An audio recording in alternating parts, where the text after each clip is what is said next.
ওয়াল্লাহি আল্লাহর কসম সীমান্তের 1 ইঞ্চি মাটি আমরা ছাদ দিব না।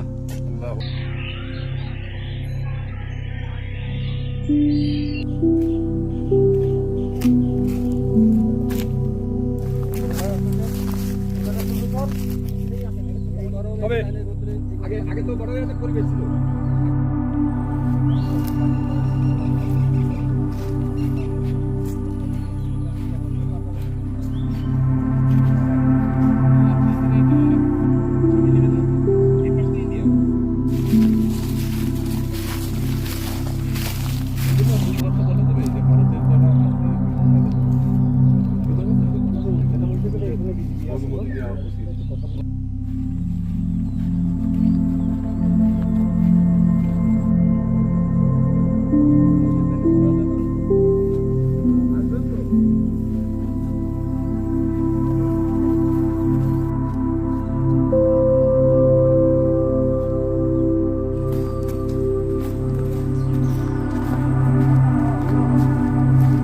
যখন বিএসএফ গুলি করে বাংলাদেশি নাগরিককে আহত করে বা নিহত করে, আমার মনে মনে একটা বাসনা ছিল, কোনোদিন যদি একটা ভারতীয় চোরা কারবারি বাংলাদেশের ভিতরে এক হাত ভিতরে পাইতাম, ওই দিন আমি একটা ভারতীয় লাশ ফেলার আমার একটা ইচ্ছা ছিল।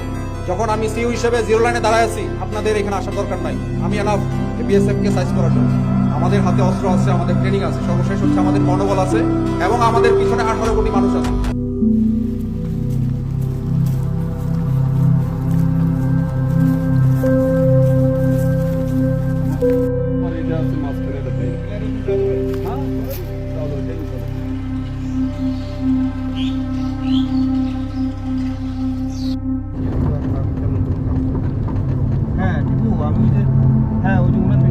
ভিতরে ঢুকবো, তাই না?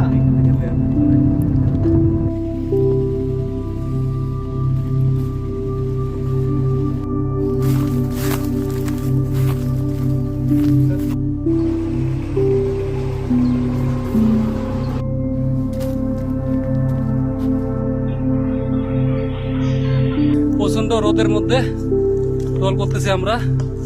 ওয়াল্লাহি আল্লাহর কসম সীমান্তের 1 ইঞ্চি মাটি আমরা ছাদ দিব না। আল্লাহু আকবার, আল্লাহু আকবার, আল্লাহু আকবার। সীমান্তের 1 ইঞ্চি মাটি আমরা ছাদ দিব না। যত রোদ হোক, যত গরম হোক, যত বৃষ্টি হোক, যদি তুফান হয়ে যায়, ওয়াল্লাহি আল্লাহর কসম 1 ইঞ্চি মাটি আমরা ছাদ দিব না। আল্লাহু আকবার।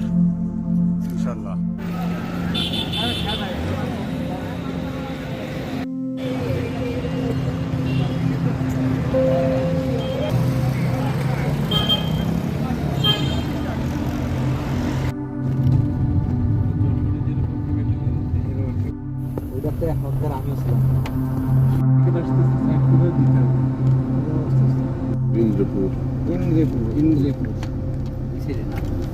এইটাই হচ্ছে তিলেপুর গয়লা নাল, এইটা হচ্ছে গয়লা তিলেপুর ইন্দ্রপুর বর্ডার। আপনি কিন্তু কোনোদিন জ্বালান না, তাহলে তার বাড়ির সেন্ডেটটা আলাদা থাকবে।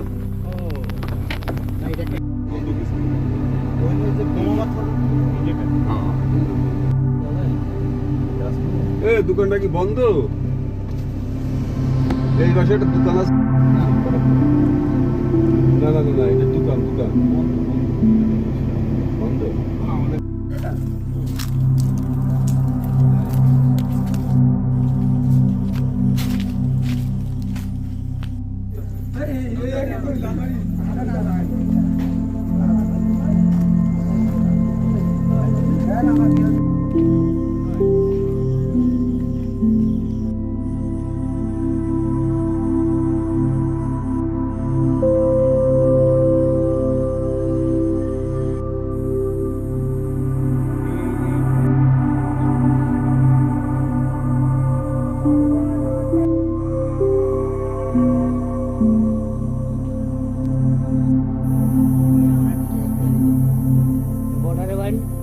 এই যে দেখেন, এইটা খেতে পারবে আর না, এই যে